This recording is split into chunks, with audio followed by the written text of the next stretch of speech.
May mga relasyon na hindi malinaw kung tawagin bang relasyon o hindi. Hindi kayo opisyal. Hindi rin kayo wala. May lambing paminsan-minsan. May lambot sa chat, may init kapag gusto niya. Pero kapag ikaw na ang lumapit, biglang malamig. Kapag ikaw na ang humingi ng linaw, biglang nagiging malabo. At dito kadalasan nagkakamali ang maraming lalaki. Iniisip nila, siguro kailangan ko lang maghintay. O kaya, baka hindi pa siya handa. Pero ang totoo, bihira talagang maging komplikado ang gusto. Ang komplikado, kadalasan, ay ang sitwasyon kapag ayaw kaniyang tuluyang mawala, pero ayaw ka rin niyang piliin. Sa video na ito, pag-uusapan natin ang 5 senyalis na hindi ka talaga gusto, pero ayaw ka rin niyang bitawan. Hindi ito para siraan ng babae. Hindi rin ito para magalit ka. Ito ay para malinawan ka, para maibalik mo ang dignidad mo. At para matigil ang pag-aaksaya mo ng oras sa mga taong komportable lang sa presensya mo, pero hindi handang panindigan ka. Senyales 1. Present siya kapag magaan, nawawala kapag mabigat. Sa umpisa, hindi mo ito mapapansin agad. Dahil sa umpisa masaya pa, magaan ang usapan. May kilig, may lambing, may pakiramdam na may something. Kapag nagkukwento ka ng mga simpleng bagay, andiyan siya. Kapag nagbibiro ka, tumatawa siya. Kapag flirty ang usapan, game siya. Pero dahan-dahan, may mapapansin kang pattern. Sa tuwing nagiging seryoso ang usapan, biglang may distansya. Kapag may problema ka, parang hindi siya komportable. Kapag gusto mong mag-open ng mas malalim, biglang nag-iiba ang energy. Hindi naman siya bastos. Hindi rin siya direktang umaalis. Pero ramdam mo ang paglayo. Mas maikli ang reply. Mas mabagal ang sagot. Mas malamig ang tono, at dito kadalasan, nagkakamali ang lalaki. Iniisip niya, baka pagod lang. Baka stressed. Baka hindi lang sanay sa ganitong usapan. Pero kung titignan mo ng mas malalim, hindi ito tungkol sa stress. Ito ay tungkol sa emotional capacity at intent. Ang taong tunay na interesado sa'yo, hindi lang gusto ang magaan na version mo. Gusto rin niyang makita kung sino ka kapag pagod ka, kapag tahimik ka, kapag may pinagdadaanan ka. Ang taong ayaw lang mawala ng access sa'yo, gusto ka lang kapag magaan ka, kapag masaya ka, kapag wala siyang kailangang dalhin. Sa psychological level may tawag dito. Ito ay emotional convenience. Ginagawa kang lugar ng pahinga, pero hindi ka tinatrato bilang partner. Ikaw ang takbuhan niya kapag gusto niyang makaramdam ng koneksyon. Pero kapag ikaw na ang nangangailangan, bigla siyang nagiging unavailable. Sa ganitong sitwasyon, unti-unting nag-a-adjust ang lalaki. Hindi niya namamalayan. Sinisimulan niyang itago ang bigat niya. Hindi na siya nagkukwento ng problema. Hindi na siya nagiging honest sa nararamdaman niya. Ginagawa niya ang lahat para manatiling magaan kasi napansin niya na kapag mabigat siya, nawawala ang babae. At dito nagsisimula ang self-betrayal. Sa Stoic perspective, ito ang punto kung saan dapat kang huminto at magmasid. Hindi ka ipinanganak para maging emotional entertainment lang ng ibang tao. Hindi mo responsibilidad na maging palaging okay para lang hindi ka iwan. Ang dignidad ng lalaki ay nasa kakayahan niyang maging buo, hindi sa kakayahan niyang itago ang sarili niya para lang tanggapin.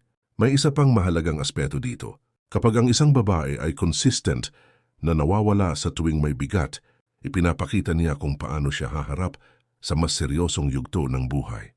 Isipin mo ito ng tahimik. Kung ganito na siya kapag simpleng emosyon lang ang dala mo, paano pa kapag mas mabigat na ang sitwasyon? Hindi ito panghuhusga. Ito ay obserbasyon.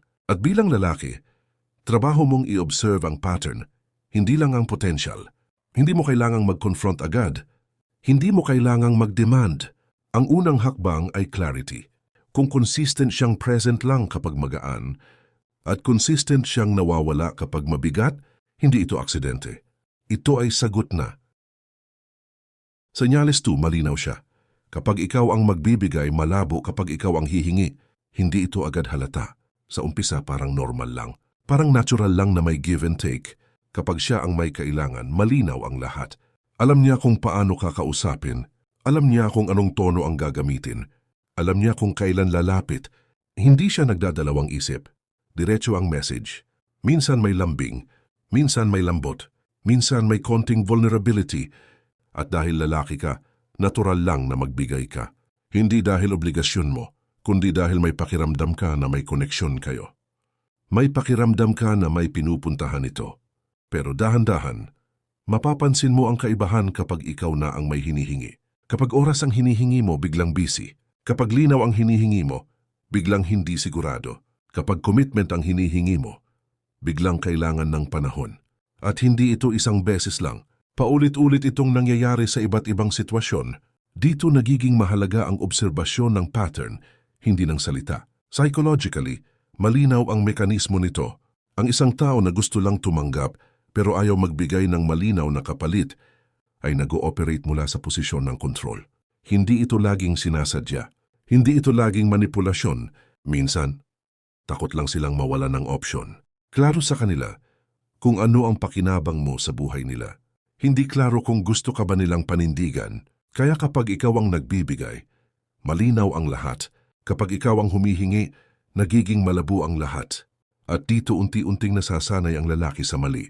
Sa halip na itanong kung bakit walang linaw, sinisimulan niyang i-justify ang sitwasyon. Baka hindi pa talaga siya ready. Baka kailangan lang ng oras. Baka masyado lang akong nagmamadali. Pero bihira talagang magmukhang ganito ang tunay na interes. Ang totoong gusto ay hindi perpekto, pero hindi rin ito palaging malabo. Sa Stoic perspective, may simpleng prinsipyo. Kung malinaw sa isang tao ang gusto niyang kunin, dapat malinaw din siya sa kaya niyang ibigay. Kapag hindi balanseng ganito ang sitwasyon, hindi ito destiny. Ito ay choice. May isa pang layer dito na mas tahimik. Kapag paulit-ulit kang nagbibigay ng walang kapalit na linaw, unti-unti mong tinuturuan ang tao kung paano ka tratuhin. Hindi dahil masama ka, kundi dahil hindi ka naglalagay ng hangganan. At kapag nasanay na siya na nandiyan ka, kahit walang direksyon, bakit pa siya magbabago? Sa masculine frame, mahalagang tandaan ito. Ang lalaking may direksyon ay hindi humihingi ng commitment. Pinapakita niya ang direksyon niya at hinahayaan niyang magdesisyon ng babae kung sasama siya o hindi. Kapag hindi siya sumasabay, malinaw na ang sagot. Hindi mo kailangang pilitin. May mga lalaki na natatakot bitawan ito kasi iniisip nila na kapag huminto sila sa pagbibigay, mawawala ang babae. At totoo yun. Minsan mawawala talaga. Senyales 3. May access siya sa'yo pero wala kang karapatan sa kanya. Ito ang senyales na kadalasan hindi nakikita sa umpisa. Parang normal lang. Parang okay lang ang relasyon nyo. May lambing, may tawa, may kilig, at para sa isang lalaki parang may koneksyon. Ngunit kapag titignan mo ng mas malalim, makikita mo ang pattern. May access siya sa emosyon mo. Kapag may problema ka, nandyan siya para pakinggan. Kapag may kalungkutan, nandyan siya para alalayan sa paraang kaya niya. Ngunit sa kabaliktaran, wala kang karapatan sa kanya. Hindi mo siya matatanong tungkol sa buhay niya. Hindi mo siya mabibigyan ng ekspektasyon na dapat niyang tuparin. Hindi mo siya mapipilit na magpakita ng effort kung may pinagdadaanan siya. At dito nagsisimula ang imbalance. Hindi mo napapansin sa umpisa dahil masyado kang nakafocus sa maliit na piraso ng kanyang availability. Kaya nagiging natural sa iyo ang pag-a-adjust, parang instinct, na maging available sa kanya sa lahat ng oras. Kahit hindi mo nakukuha ang parehong bagay, psychologically, ang nangyayari dito ay emotional exploitation. Hindi dahil sinasadya niya. Hindi rin dahil sadyang masama siya, kundi dahil natural lang na gawin mo ang isang bagay na nagbibigay ng kaluwagan sa ibang tao. Kapag ikaw ang nagbigay ng comfort, hindi niya nararamdaman na kailangang mag-effort pabalik. Minsan, ginagamit ka rin ng subconscious niya bilang emotional backup. Kapag okay siya, okay rin ang vibe niya sa'yo. Kapag hindi, may distance na agad. Ngunit kahit ganoon, ayaw kanyang mawala kasi mas madaling panatilihin ang access kaysa i-deal ang commitment. Sa Stoic lens, malinaw ang prinsipyo. Ang access sa isang tao ay dapat may mutual respect. Kung ang access mo ay hindi sinasabayan ng karapatan o reciprocity, hindi ito connection. Ito ay convenience. Para sa kanya, para sa iyo, nagiging stress. Isa sa pinakadelikadong bahagi nito ay unti-unti mong tinatanggap na normal lang ang imbalance. Nakasanayan mo na andyan siya kapag kailangan mo siya emotionally, kahit na hindi kanya pinapahalagahan sa parehong paraan. Nakasanayan mo na rin na huwag kang mag-expect ng consistency, huwag mag-express ng boundaries. At dito nagsisimula ang internal conflict ng lalaki. Alam mo na hindi patas. Alam mo na hindi tama, pero nananatili ka dahil may bahagi ng iyong ego na sinasabi, baka ito na ang closest na makukuha ko. O baka kaya niyang magbago. Sa Stoic reflection, dito nagkakaroon ng opportunity. Hindi ka kailangang mag-justify sa availability ng ibang tao. Hindi mo kailangang ipaglaban ang karapatan mo sa isang tao na hindi kayang ipakita ito ng kusa. Ang masculine frame dito ay simple. Kung hindi ka pantay sa access, huwag kang manatili. Hindi dahil gusto mong magalit, hindi dahil gusto mong pilitin ang tao, kundi dahil kailangan mong protektahan ang sarili mo, ang dignidad mo, at ang oras mo. Isang paraan para mas maunawaan ito ay isipin mo ang dynamics sa real life. Kapag nandyan siya, nandyan siya. Senyales 4. Ikaw ang laging nag-a-adjust para hindi siya mawala. Ito ang senyales na maramdaman mo ng tahimik pero unti-unting nakakaapekto sa dignidad mo bilang lalaki. Kapag tiningnan mo ng maigi, mapapansin mo ang pattern. Ikaw ang nag-a-adjust sa oras niya. Kapag may plano siya, ikaw ang nagbabago ng schedule mo. Kapag may mood siya, ikaw ang nagiging sensitive. Kapag may hangover siya o pagod, ikaw ang nag-aalangan sa sarili mong pangangailangan para lang huwag siya ma-offend. Ikaw ang nag-a-adjust sa emosyon niya. Kapag medyo malayo ang dating niya sa'yo, ikaw ang nag-iisip kung ano ang mali, kahit wala kang kasalanan. Kapag nagiging cold siya, ikaw ang nagtatago ng sarili mong damdamin para lang hindi mag-away. Kapag hindi siya komportable, ikaw ang nagbabalik ng equilibrium. Kahit ikaw mismo ang nai-stress, ikaw ang nag-a-adjust sa expectations niya. Hindi mo sinasadyang babawasan ang sarili mo. Pero unti-unti, nagiging standard na ang pagiging flexible mo, kahit sa kabila ng discomfort mo. Kung gusto mo ng attention niya, kailangan mo ring maging okay sa inconsistent na effort niya. Psychologically, ito ang pinakadelikado. Hindi ka sinasadyang saktan, hindi ka sinasadyang manipulahin. Ngunit ang constant adjustment ay nagtuturo sa'yo na normal lang ang hindi balancing relasyon. Ito ay pattern conditioning. Sa Stoic lens, napakahalaga ng awareness dito. Dahil kapag hindi mo namalayan, nagiging norm ang pag-sacrifice mo ng boundaries mo. At dito nagsisimula ang internal conflict. Alam mo na mali ang nangyayari, pero natatakot ka na kung maghihiwalay ka. O lalayo ka, mawawala siya. Ngunit isipin mo ito, kung kailangan mong paliitin ang sarili mo para manatili ang isang tao, hindi iyon pag-ibig, hindi iyon respeto sa sarili. Ito ay takot sa pagkawala, disguised bilang dedication, real-life dynamic. Maraming lalaki ang natatali sa ganitong pattern. Hindi dahil mahina sila, kundi dahil komportable ang babae sa pagiging adjustable mo. Kapag hindi ka nag-adjust, nagiging mahirap ang relasyon para sa kanya. At kapag mahirap, may tendency siyang umalis o maging distant. Stoic reflection, ang dignidad ay hindi nasusukat sa kakayahan mong magtiis. Ang dignidad ay nasusukat sa kakayahan mong sabihin, hindi. Hindi ko kailangang mag-adjust ng paulit-ulit para manatili ka. Ito rin ay learning point. Ang adjustment ay okay sa tamang relasyon. Kapag may reciprocation, kapag pareho kayong nag-a-adjust at may mutual care. Ngunit kapag ikaw lang, unti-unti mong nawawala ang sarili mo at hindi mo man lang napapansin. Mas subtle pa rito. Ang constant adjustment ay nagiging emotional debt sa sarili mo. Parang binabayaran mo ang presensya niya sa maliit at tahimik na paraan araw-araw, ngunit walang repayment, walang effort na ganun din para sa'yo. Sa masculine frame, malinaw ang principle. Kung ikaw ang palaging nag-a-adjust, Senyales 5. Binibigyan kanya ng pag-asa pero hindi ng direksyon.